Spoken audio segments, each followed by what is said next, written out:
Assalamualaikum dan salam sejahtera bersama dengan saya Nur Haizirani dalam program Women's Power.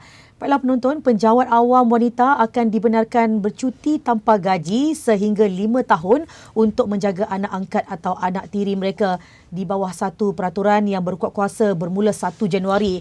Peraturan baru itu adalah untuk memberikan lebih waktu ibu bersama anak walaupun mereka bukan ibu kandung kanak-kanak itu, kata Ketua Pengarah Perkhidmatan Awam Tan Sri Zabidi Zainal. Kerajaan bersetuju melanjutkan cuti menjaga anak tanpa gaji untuk kaki tangan wanita sektor awam daripada 90 hari sekarang kepada had maksimum selama 5 tahun berkuat kuasa serta-merta. Jadi bagi membicarakan topik pada hari ini, kita akan bersama dengan Datuk Aziz Moda yang merupakan Presiden QPEX Malaysia untuk mengupas dengan lebih lanjut isu ini. Assalamualaikum dan terima kasih Datuk kerana sudi bersama dengan kami di Women's Power. Waalaikumsalam warahmatullahi wabarakatuh. Datuk sihat Datuk? Atikah, baik, Alhamdulillah. Haizi Datuk, Atika tu producer. Okey. Datuk melihat perkara ini macam mana Datuk? Dasar yang telah dikuatkuasakan oleh kerajaan. Bermula tahun ini cuti selama 5 tahun tanpa gaji bertujuan untuk menjaga anak. Adakah Datuk rasa perkara ini adalah perkara yang praktikal atau tidak? Macam mana pandangan Datuk? Di negara maju, kita lihat dalam perkhidmatan awam mereka, penjawat awam mereka dibenarkan bercuti sehingga 5 tahun. Okey. Dan mereka boleh kembali semula bertugas setelah anak itu selepas dah besar. Dah boleh dibebaskan, dia boleh masuk balik semula bertugas. Okay. Dan di negara kita, bila Yang Amat Berhormat Perdana Menteri dalam pembentangan bajet pada 10 Oktober yang lalu telah pun bersetuju supaya cuti untuk menjaga anak ini dilanjutkan kepada penjawat awam di Malaysia ni 5 tahun.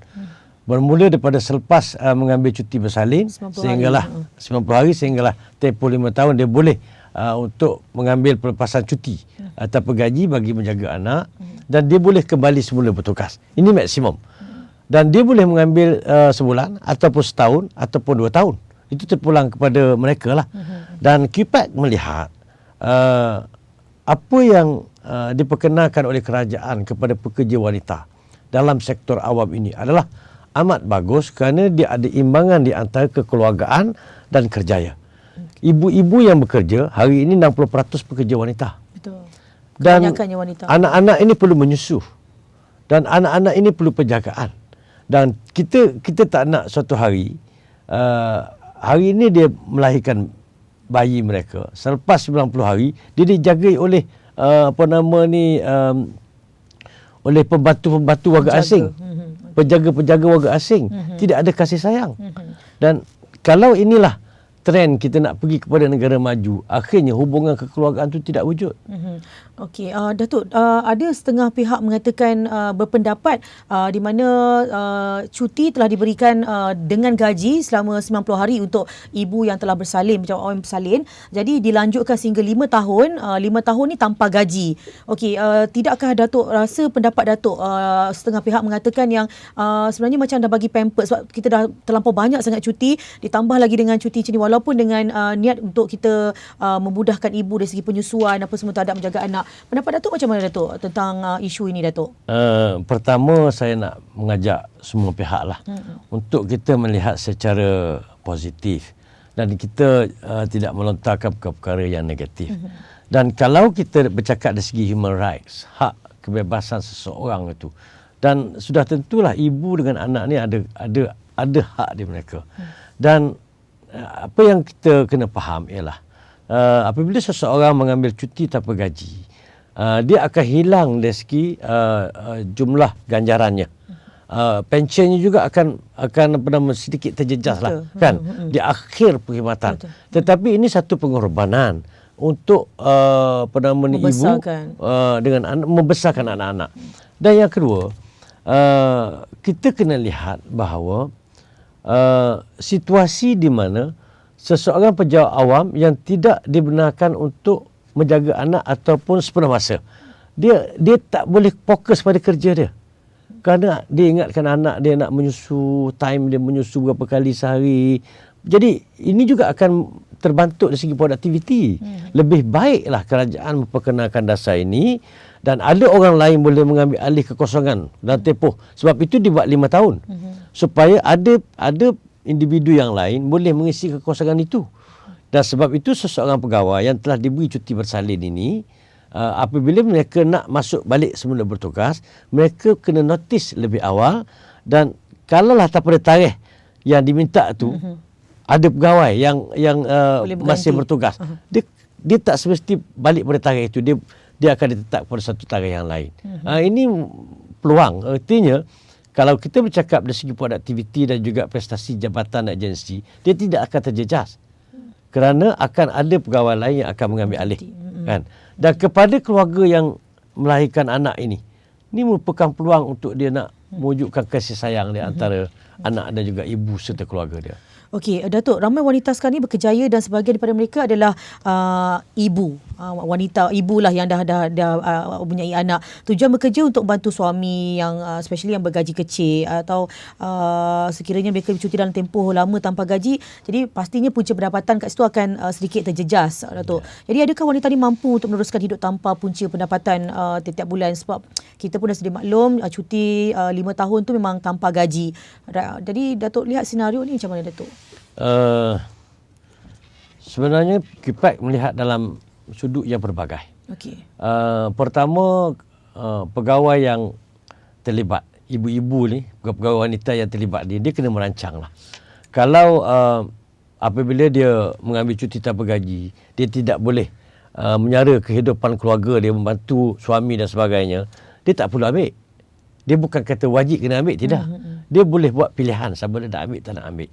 Dan yang kedua, kalau hari ini dia melahirkan anak, baby, dihantar ke pusat taman asuhan kanak-kanak, kan, pusat penjagaan, bayar pun mahal. Betul. Paling tidak 500. 500 sekarang, betul. Tak termasuk pampers lagi. Tak termasuk lagi susu RM10 sehari. Jadi overall kita dah kira seorang anak nak besar, proses pembesaran sebulan paling kurang pun 500. Tak kurang daripada RM500. Kalau dua orang RM1,000. Betul. Jadi kalau dah gajinya RM1,000, dia nak gaji orang RM1,000, lebih baik dia jaga sendiri kerana ada kasih sayang di antara ibu dan anak. Ini paling penting. Okay. Datuk, kalau kita lihat usaha kerajaan ni, kita memang lihat memang murni lah untuk mendekatkan anak, kasih sayang anak dan ibu dengan mertabatkan wanita. Tapi ada juga wanita juga merupakan sebahagian dari penyumbang kepada pendapatan ekonomi negara. Jadi sejauh mana Datuk tengok benda ni ataupun senario ni boleh menggugat ekonomi negara, Datuk? Datuk lihat macam mana? Pertama, apabila saya sebutkan tadi, kekosongan yang berlaku disebabkan oleh pekerja wanita ni bercuti tanpa gaji, kekosongan ini akan diisi. Artinya produktiviti tidak akan terjejas di situ. Apalagi kita bercakap dari segi ekonomi kerajaan, langsung tidak akan memberi impak. Dan saya tak fikir setiap tahun semua wanita berkejaya bersalin. Yang membimbang kita, wanita sekarang lambat berkahwin. Bukan kerap bersalin, tidak. Lewat bersalin. Dan dia menjadi satu de facto bagaimana dari segi isu yang lain lah, kita bercakap isu yang lain. Tetapi dalam konteks ini, ekonomi ini tidak akan terjejas langsung. Disebabkan oleh faktor-faktor tadi. Kan? Saya ambil contoh seorang guru yang mengajar, yang melahirkan anak dan selepas cuti bersalin 90 hari, dia sambung untuk ambil cuti 5 tahun, cuti tanpa gaji. Sudah tentu kekosongan yang ditinggalkan oleh guru ini akan diganti oleh guru ganti. Artinya subjek yang diajar oleh guru ini akan diambil alih oleh guru yang lain dan anak-anak akan tetap meneruskan pelajaran itu seperti biasa. Begitu juga di jabatan-jabatan kerajaan dalam perkhidmatan umpamanya. Apabila kekosongan berlaku, kekosongan ini akan diisi oleh pegawai yang lain secara kontrak atau secara penanggungan atau sebagainya. Tugas-tugas itu tetap berlaku. Dia tidak akan kosong. Walaupun tidak akan tergantung walaupun pegawai itu bercuti kerana menjaga anak. Okey. Antara yang saya dapat lihat dekat sini, Datuk, mungkin Datuk boleh bagi sedikit pencerahan kesan daripada cuti tersebut menyebabkan tempoh perkhidmatan terputus lalu memberi kesan kepada kekangan seseorang. Komen Datuk macam mana, Datuk? Dia tidak terputus. Sebenarnya perkhidmatan tu terus bersambung, tidak ada putus. Cuma apabila dia bercuti tanpa gaji, ganjaran atau gratuitis di akhir perkhidmatannya akan berkurang mengikut jumlah tahun. Kerana sifir pengiraan ganjaran ini tahun-tahun perkhidmatan. jumlah tahun perkhidmatan, jumlah yang tidak berkhidmat itu kena ditolak sebagai tidak berkhidmat lah. Jadi tidak putus. Perkhidmatannya tetap bersambung. Datuk, kita pasti implement, bila kerajaan implement cuti selama 5 tahun tanpa gaji bertujuan menjaga anak ni, sudah pastinya ada pro and cons, Datuk. Jadi Datuk lihat di mana yang mungkin majikan perlu mengambil kira atau perlu melihat benda ini dengan lebih mendalam dari segi kekurangannya, Datuk. Tang mana yang Datuk rasa yang kita perlu titik beratkan? Mungkin kalau kata kita lihat lebih kepada 70% lebih adalah baik untuk kaum wanita atau ibu ni, tapi 30% ni ada kekurangan yang perlu kita ketahui dan perlu kita make sure benda ni tidak menjadi masalah atau beban kepada majikan. Apa yang Datuk lihat kat sini yang mungkin perlu diambil kira? Di sektor kerajaan saya tidak nampak halangan kepada kerajaan, tidak nampak beban kepada kerajaan. Di sektor swasta mungkin agak berlainan sedikit kerana profit oriented. Mereka melihat produktiviti dan juga penghasilan kerja. Kan mungkin itu dalam dimensi yang berbeza. Tetapi dalam sektor ini saya nampak apa yang dipersetujui oleh kerajaan ini telah memberi satu impak yang baru kepada masyarakat, terutama pekerja-pekerja wanita. Artinya kerjaya tidak menghalang dia berkeluarga. Dan yang kedua, kita setiap orang nak jadi dewasa dia mesti berada pada alam kanak-kanak. Alam baby, alam kanak-kanak, alam remaja, alam dewasa dan seterusnya kepada alam tua dan meninggal. Jadi proses evolusi manusia. Jadi kalau kita ingat masa zaman kecil kita dulu bagaimana, ibu kita menjaga kita, itulah kita harapkan supaya pada masa akan datang ni penjawat awam yang melahirkan anak, dia juga rasa kasih sayang ni tak putus. Kerana hari ini satu perkara lagi yang kita lihat, kalau kerajaan tidak memperkenalkan dasar ini, akhirnya pekerja yang mengisi ruang kerja pada hari ini, yang masa kecilnya diasuh oleh pengasuh-pengasuh yang bukan warga negara umpamanya, macam mana jati diri mereka? Macam mana rasa sayang mereka? Kasih sayang pada keluarga, jati diri kepada negara, bahasa dan sebagainya. Ini semua merangkumi seluruh kehidupan kita. Okey, Datuk, seperti biasa Datuk, memang adalah beberapa pihak yang akan memberikan persepsi buruk terhadap golongan penjawat awam, khususnya wanita yang mengambil cuti lama ni. Jadi Datuk mungkin boleh perjelaskan atau bagi sedikit pencerahan pihak-pihak yang mempunyai tanggapan yang negatif ni, Datuk. Datuk, apa yang Datuk rasa yang mereka perlu tahu benda ni adalah sesuatu yang diimplement oleh kerajaan, adalah benda yang akan memberi kesan yang sangat besar terhadap industri ni, Datuk. Datuk rasa macam mana? Pertama, QPEX. Kita bersetuju kalau ada yang rasa kurang senang dan kurang puas hati ke atas apa-apa perkara yang diputuskan oleh kerajaan, kerana mereka tidak berada di dalam itu. Contohnya bagi cuti untuk menjaga anak, ini perkara yang dah dibincang begitu lama, yang kita suarakan kepada kerajaan, kerana kita melihat untuk 20, 30, 40 dan 50 tahun akan datang. Ini kita buat hari ini. Dan kepada kita, dia bukan melibatkan individu lain. Tidak ada. Tidak menyakiti hati sesiapa pun. Kerana ini soal individu, soal ibu dan anak. Pertalian antara ibu dan anak. Adakah kita nak pisahkan mereka? Jadi kalaulah suatu masa dulu sebelum mereka bekerja, mereka belajar di peringkat sekolah rendah, sekolah menengah, universiti. Selepas dia dah menghabiskan pembelajaran dia, dia dah bekerja, dia berjaya di satu peringkat, dia dipilih untuk bekerja, dan sampai satu peringkat dia nak berkeluarga. Dan dia bila dia berkeluarga, berkahwin, sudah tentu dia ada anak. Mau ke dia anak dia ni, dan setuju ke kita nak warga negara kita ni diasuh, dididik oleh orang lain? Sebab itu saya nampak bahawa kadang-kadang suara-suara sumbang ini mungkin lahir daripada beberapa perkara lah. Pertama, mungkin dia tidak ada kesempatan untuk berada dalam institusi senario itu. Ya, betul. Dan yang kedua, mungkin dia belum berkeluarga lagi kot. Dia tak boleh memahami situasi. Tiga ni mungkin dia agak berfikiran secara opensif sikit. Mungkin seolah kebebasan yang tidak ada sekatan dan sebagainya. Tapi harap apa yang saya sebut ini tidak berlaku lah. Dan tanggapan ini kalau boleh janganlah kita letakkan bahawa ini sebagai satu risiko pada kerajaan dan risiko kepada sektor-sektor yang terlibat. Tidak berlaku sebenarnya. Okey Datuk, sekiranya cuti 5 tahun ni dikira melalui hari dasar tersebut dilihat seperti menghadkan bilangan anak. Maksudnya dari segi kita kalau boleh anak sekarang ni population kita makin lama makin besar Datuk. Tapi dengan benda ni seperti menghadkan bilangan anak buat wanita yang berkejaya. Reaksi Datuk macam mana Datuk? Tidak. Sebenarnya ini come to family planning bukan tahun ini saja kita nak hadkan orang bersalin ni kan. Kita tengok dari segi evolusi, proses evolusi. Orang dah melahirkan anak ni sejak daripada dulu kan. Proses kelahiran ini berlaku.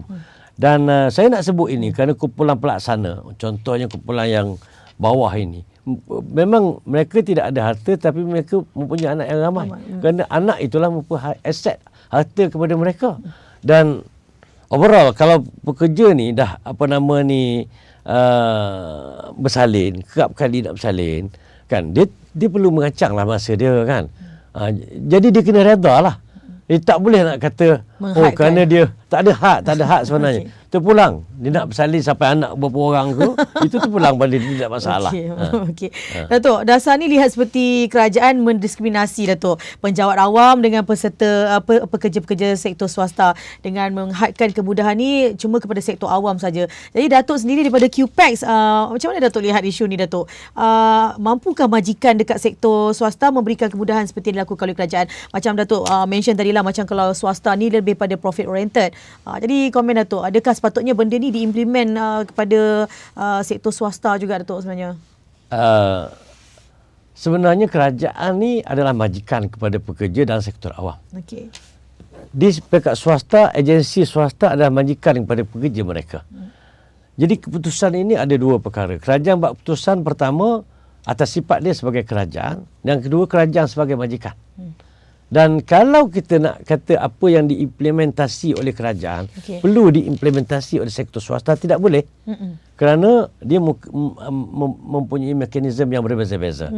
Apa yang diperkenalkan oleh kerajaan kepada sektor kerajaan ni, biarlah kerajaan dulu yang tunjuk contoh.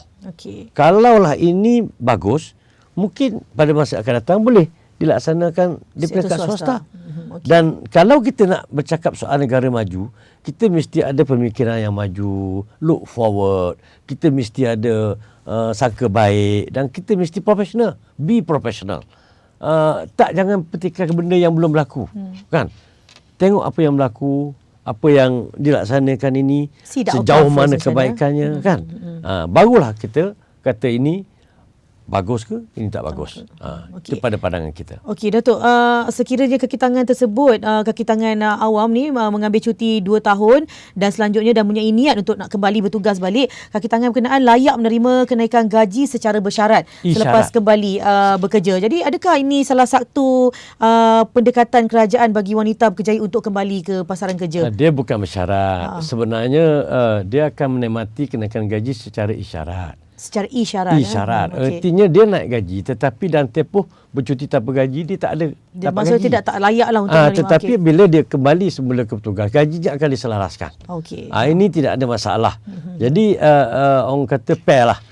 Oleh kerana masa dia tidak bekerja, dia tak dapat apa-apa, dan bonus pun tak dapat, itu pun tak dapat. Fair lah, betul. Fair lah, yes, kan? yes. Bila dia balik semula tu kan, dia akan selaraskan semula. Tak ada masalah. Maksudnya bila dah balik, walaupun dah bercuti lama, bila dia balik then everything will come back to normal lah. Back to normal. Dia kena bersedia dan dia faham.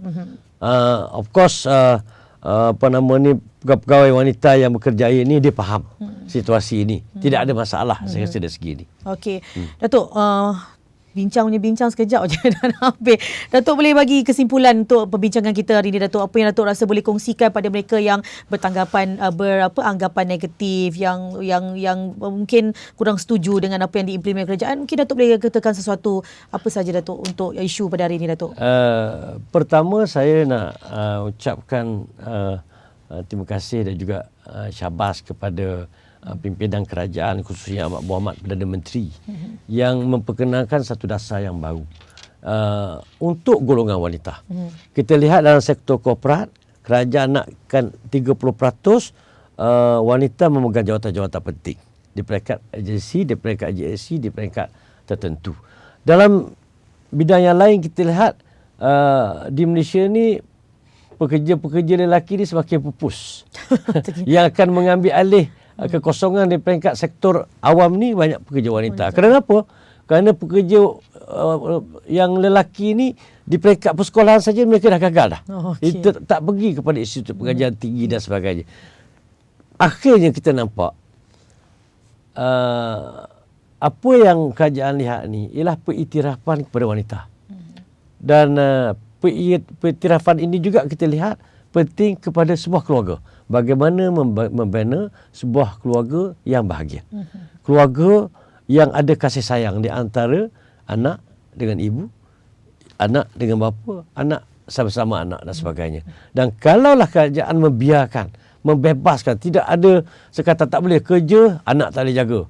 Besok satu hari, kalau kita bercakap dari segi ketimuran, kita ni adat timur, kita ni ada agama. Betul. Kan, kita kembali kepada adat ketimuran, kita balik kepada agama kita, akhirnya kita akan kembali kepada keluarga kita juga. Sebab saya percaya Datuk, sebenarnya apa-apa pun kejayaan sesebuah negara mesti melalui base dia daripada institusi kekeluargaan yang berjaya, yang sukses.